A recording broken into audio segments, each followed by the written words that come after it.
Hello and welcome to Unikron's Gaming. Today's video is all about Revenge of Shinobi, or was it in Japan? I think it might have been called Super Shinobi.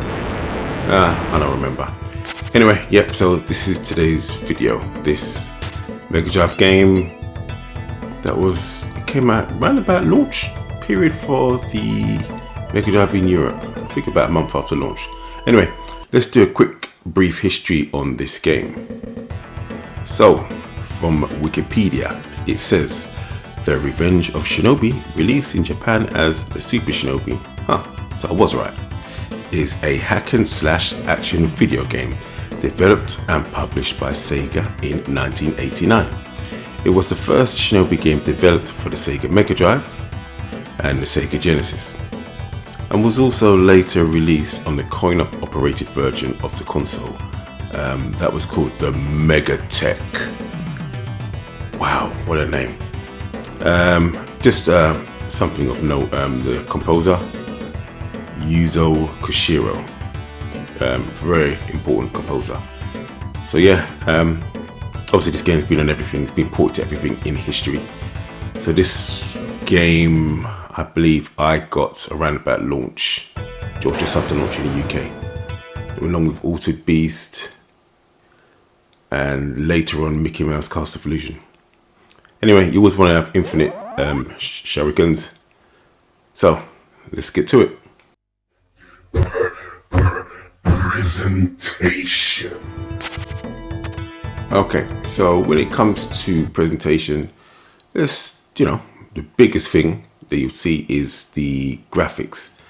And for a game that came out in 89/1990 on the Sega Mega Drive, this was something to behold. Parallax scrolling, great parallax scrolling, really nice, good layers there.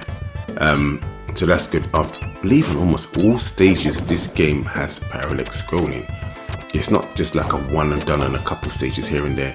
Obviously there are certain more layers on other stages, but even this stage is a really nice intro, and you saw that it's got transition as well. Now it's at night, really good. So yeah, parallax scrolling is on point, which I love me some parallax scrolling. I mean, look at the bamboo in the foreground and background. Just, just the Mega Drive. You would just, it was fantastic, just great. So yeah, parallax scrolling was cool. There's even some stages where when you do the double jump, you go into the background and there's a chain link fence. And the soldiers on either side, which is really nice as well. I can't say that I noticed that in other games during that time period, so this is one of the first for me. So this was just a really good looking game for parallax scrolling. It just showed what the Mega Drive could do, because you're talking late 80s, aren't you? So yeah, really nice, really nice. For me, I think the star of the show would be the backgrounds, to be honest. There's a really, really good variety of backgrounds here, and they look wonderful. The colors are vibrant. It's really nice. Everything is very clear. I mean, look at this. The waterfall is just, like I said, graphically. I mean, especially for the time period. Wow. This was a beast. It literally was a beast. I mean, obviously, if you had a Neo Geo, or even if you had a Neo Geo, what would you been playing at that time on the Neo Geo? What's that game called? Magician Lord, which came out, was it 1990? This game easily stacks up to the Magician Lord, and look how powerful the Neo Geo is.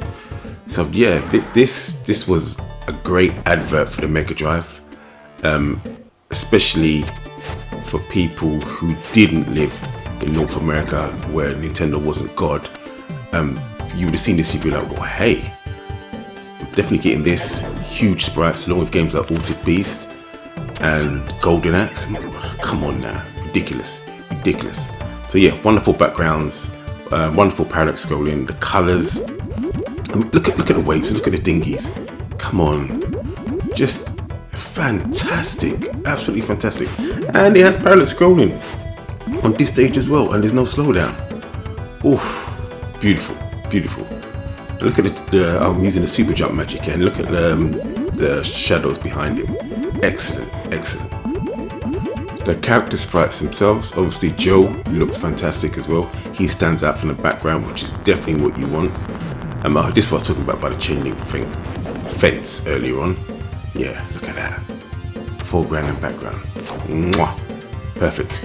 Yeah, so Joe looks great. His main character looks great. The enemies are big, bold characters. They look great. A lot of variation in them. I mean, we do know because of licensing, there's many versions of this game, probably about 4 or 5, and characters got changed, but overall it still looks marvelous and fantastic. Characters animation are good, enemy animation is great. Things can look a little bit stiff at times with Joe in some of his jumping frames. We can probably put that down to the size of the cartridge, to be honest, but for 1989, come on, it's still great. It still looks great. Like I said, a little bit stiff, but it still looks great. I think we need to give a shout out to the user interface. That's very clean, very clean. Nothing there to be misunderstood. I like that. I like that a lot. So that's really good. The menu system is nice and easy. So yeah, the UI is also great. Sometimes some games they look good, but the UI is just slapped on. Not with Revenge of Shinobi. It's just, I mean, look, it's telling you to go up. Very easy to see. You're not going to get lost. It's just like, well, in this particular level, you're not going to get lost. We'll talk about that later, about getting lost. But yeah, very nice. Great user interface there. When it comes to the graphics, my only gripe, oddly enough, is the power-ups and your ninjutsu magic. Once you do get a power-up for your shurikens, they got a little bit of fire on them, and the enemies die quicker or one hit. But it doesn't look that powerful. That's the only thing. It didn't have like they didn't make it. I don't know. It had a little bit of a flame behind it, like there. That looks cool, but you know, it could lift like a little smoke trail or something with it. So yeah, I wanted a bit more oomph on it for my liking. It's just not quite there. And the magic system, apart from the dragon one, I don't know. They don't, like when you explode and the ground and the world shakes. It still looks a bit tame. I don't know what I was expecting at that point, but even the dragon, I think they could have done a little bit more with it. I mean, someone might say, Unikronn is $9.89, it looked fine, but Golden Axe, when you've got all, what's the girl called in Golden Axe? The Amazon lady, Tyrese Flair. When she's fully maxed out and her dragon does all that fire, hell, almost all the magics in Golden Axe look better than this. That's all I'm saying. Could have been a bit more beefy. Audio. Yuzo Kishiro is a composer. End of story, really. He didn't miss. He can't miss. The soundtrack to this game is fantastic. Just like Streets of Rage 1, Streets of Rage 2, he helped on Streets of Rage 4. I think he done ActRaiser and he's done some other stuff here and there. But yeah, he just, you know, he don't miss. He's got, was it Eartheon? He's got a shoot 'em up coming out soon. Yeah, so I don't even know what to say about the music in this game. It's sublime. Even little things that are really annoying in the music are great. Like when you die, the amount of times I heard that in this game, you know, peed me off a little bit, but still, it still sounded great. So yeah, I've got no complaints with the music at all. The music in the game is top notch, sublime. It's great now. Back when I first played this game in 1990, holy hell! I was like, video games can sound like this. Bearing in mind, I was coming from I don't know, Double Dragon, Shinobi on the arcade, Altered Beast, and Golden Axe on the arcade. But those are arcade. You expect arcades to be much better than home machines. And I didn't own a Commodore Amiga or Atari ST because I wasn't used to like just home background music or stage music sounding like that. But nothing could have prepared me for this. This was just on another bloody level. It's crazy and insane what they was able to get out of it. This is what the Mega Drive. People are like, oh, it sounded twangy. In the wrong hands, yes, but in the right hands, oh, beautiful. Just beautiful. Absolutely just music to my ears. Literally. Wonderful. It's like angels caressing my earlobes. Also, another note with the background music, the variety is really nice here. Obviously it has a theme, but still there's enough variety that you're like, oh, okay. And once again, that test of if you just randomly hear a track from Revenge of Shinobi, you know it's Revenge of Shinobi. You just do. It's that damn good. Any track, realistically, you'd be like, is that Revenge of Shinobi? Is that one of your Shiro joints? It is, isn't it? Yuzo. Is it one of your joints? So yeah, you know it. So yeah, it's just great. Fantastic. The sound effects are also very good for when he's throwing out his shurikens, the enemies with their machine guns, the jumping effects, when you get a power up, when you get enough points and get a life up, or not a life up, an extra life. Yeah, the sound effects are all really good, really clear.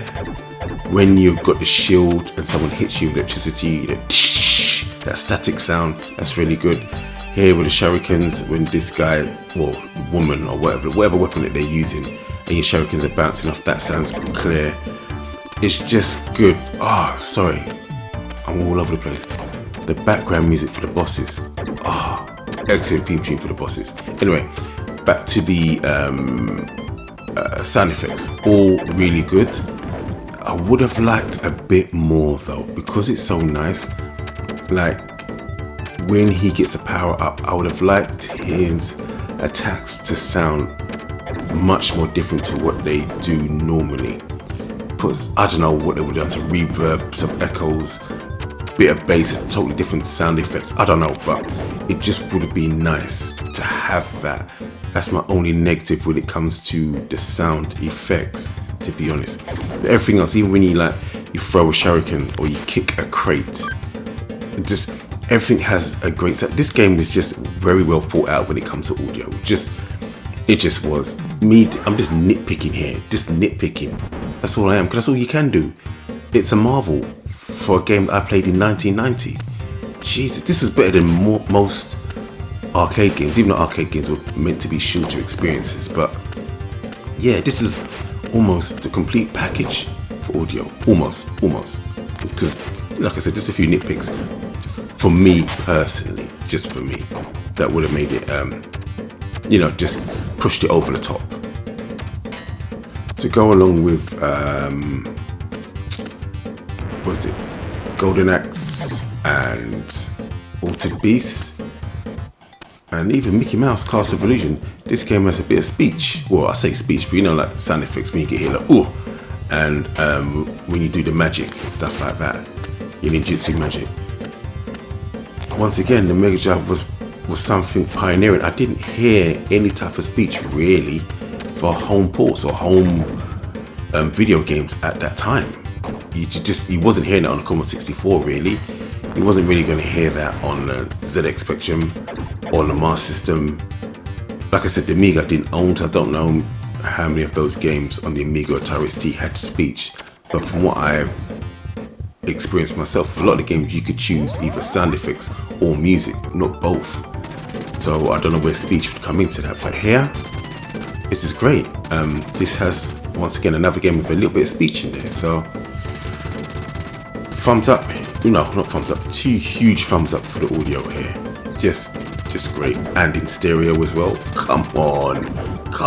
Sega weren't playing with this game. They weren't playing at all. Now on to the negatives.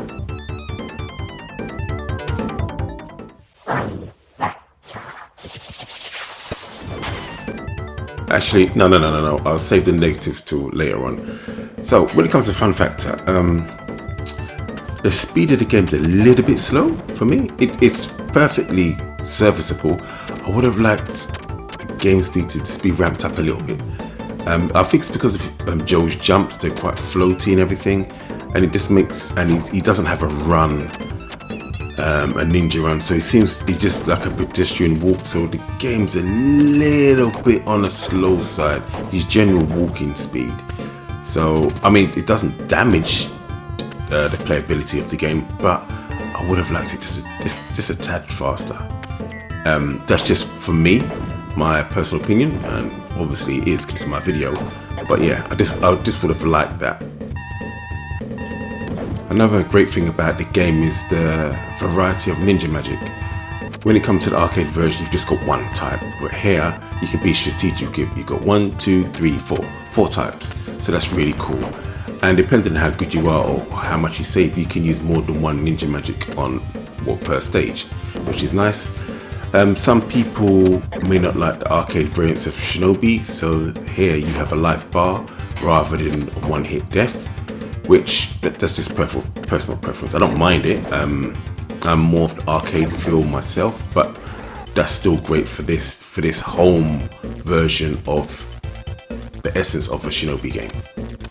What else? I also like the fact that through points you can earn extra lives as well, just like certain arcade games you can do that with. And also you can find one-ups throughout the stage. They're generally hidden. That's also another nice thing about this game, especially as it differentiates itself from the arcade variants. I think probably my favorite thing about this game is the boss fights. They're unique, they're big, they're brash, they're very different. Depending on which version that you play, you'll have a man-bat, a man-bat or Batman. You'll have Spider-Man or guy in a pink onesie. You'll have Godzilla or a zombie dinosaur. Hulk, Terminator. You'd be fighting kung fu people, jumping over cars, fighting a guy with a massive wig as he kidnaps and kills your wife as he tries to save her. Yeah, the bosses are really good. Samurais. I really do like the boss fights in this game. They are probably the best thing about the game. Okay, things I don't like about the game. Generally, the control is good. Jump, you tap it, attack and magic. Press and hold jump and he jumps higher. The double jump, quite frankly, is crap. It's BS. You have to do it at the pinnacle of his jump. What type of nonsense is that?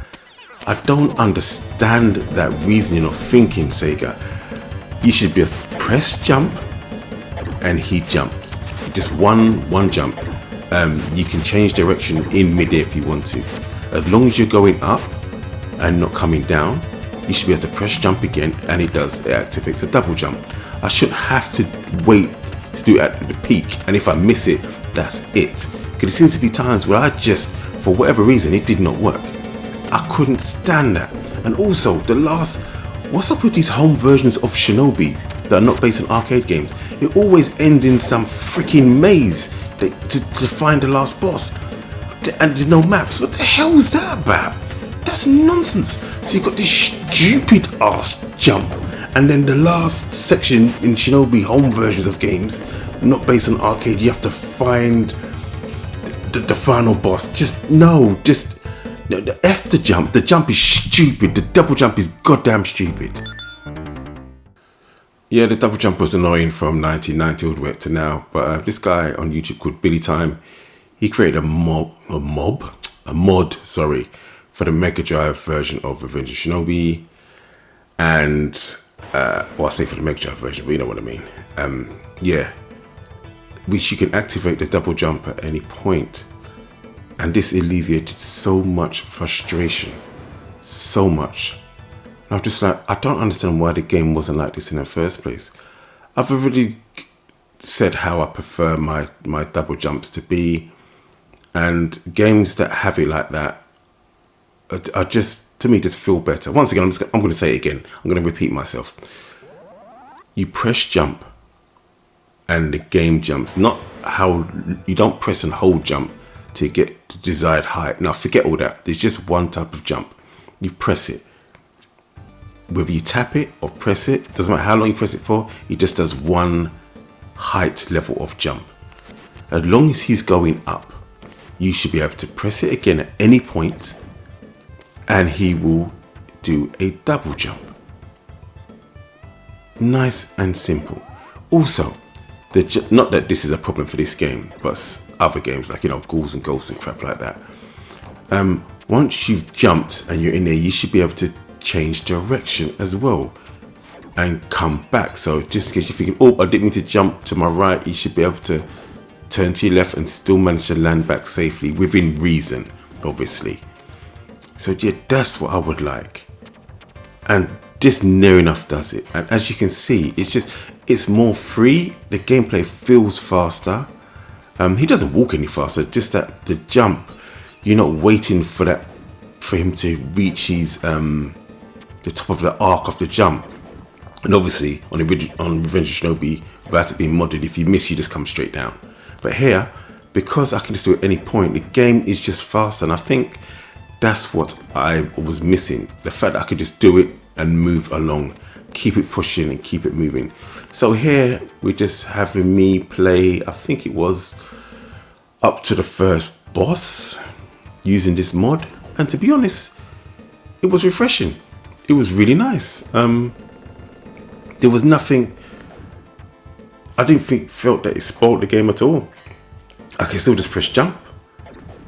And if I tap jump, you just do the small one. I think it's the way the mod works. And if you hold it, he does the longer jumps, or the higher jumps, I should say, not longer, higher. And at any point, you can just tap jump again and he'll do the double jump. That's it. Some people might say it's sacrilege, get good, yada yada. No, it's just cumbersome. I've watched a few videos on YouTube of people playing this game and they've never played Shinobi on a Mega Drive before. A lot of people didn't even realize this game had a double jump. Because they were just pressing it twice and nothing happened, they just thought he had a long big jump and they accidentally press it at a certain point again, obviously at the arc, at the pinnacle of the jump, and he double jumped. I was like, oh, there's a double jump in Shinobi? No one should ever experience a double jump like that. Yes, you could turn around and say, well, you should read instructions, but no, the game shouldn't be that mystical where you don't realize the ninja has a double jump, because it doesn't come out most of the time. And it's so obtuse, it doesn't work like other games. I know this is probably going to be very argumentative between people like, no, this is a sacred game, this is how the game should be. Cool, that's how the game should be for you, but to me it's dumb. I don't understand it, and to me that's why I just wasn't a particular fan, I would say, of this game. But I'll speak more about that later. It just wasn't the one because of that control method. Whereas this just made the game ultimately more playable. What is going on with my lips and my words? Something's going on.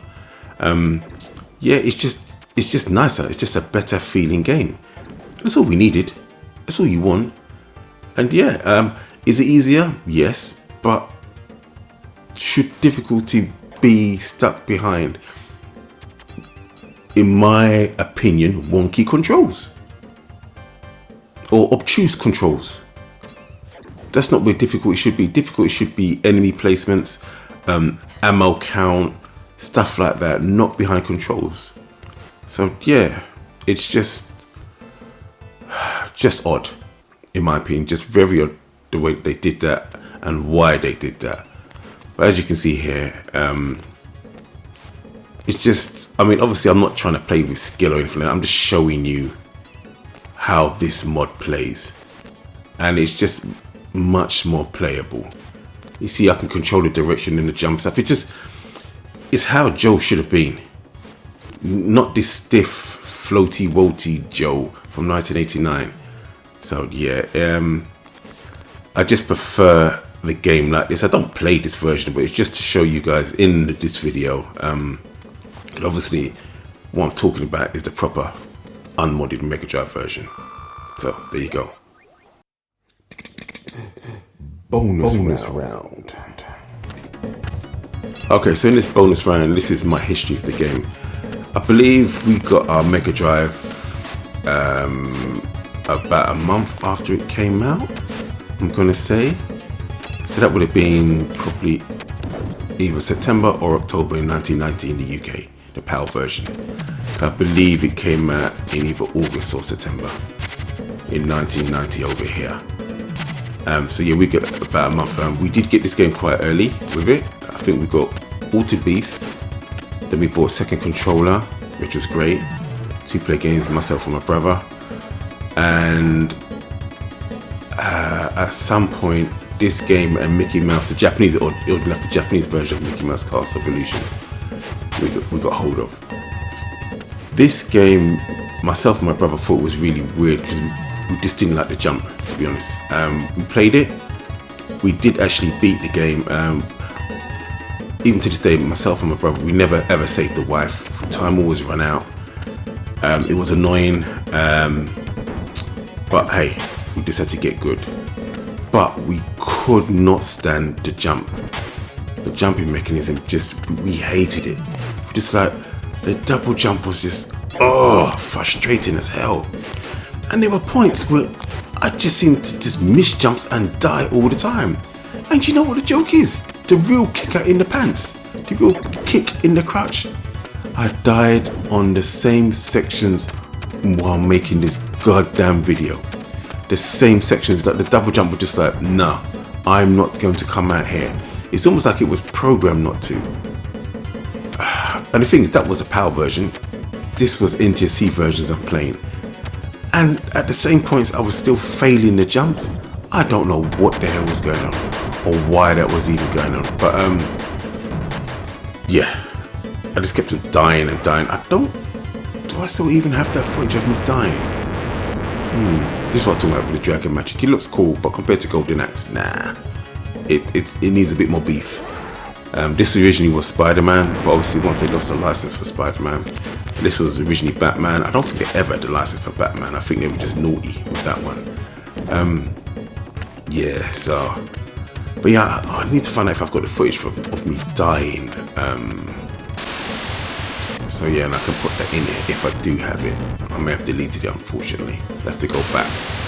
But yeah, this was... In the original version, this is Godzilla. Obviously, they didn't have the license for Godzilla, so they had to make it into some zombie dinosaur T-Rex looking weirdo thing. So yeah, so that was that. This is the final boss. You can see my wife there is already dead. She got squashed by the concrete pillar, even though I was jumping back and throwing a shuriken in that gap there to the left, the black gap, if you see it. Still messed up. So yeah, look, she's been squished. I've never saved her. I don't know how quick you have to do that, but I've never managed to do it. Oh well, so I've always got the bad ending. But you know, at least I finished Shinobi. I gave it a shot, gave it a chance. And for this video, I played it again. Because this is not a game that I play often at all. I think the last time I probably played this literally was, like, properly, was when I had my Mega Drive. Because it just wasn't for me, to be honest. It just, I didn't like the controls. I was just like, nah, you're good. You are good. And once Shadow Dancer came to the Mega Drive, that was it. No need.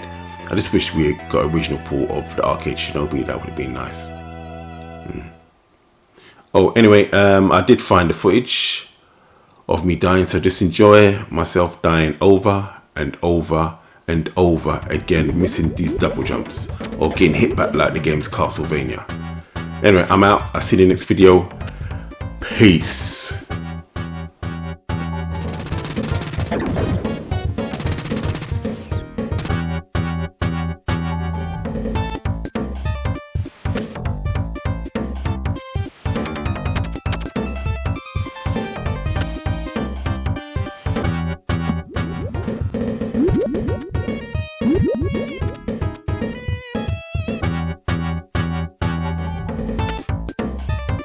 You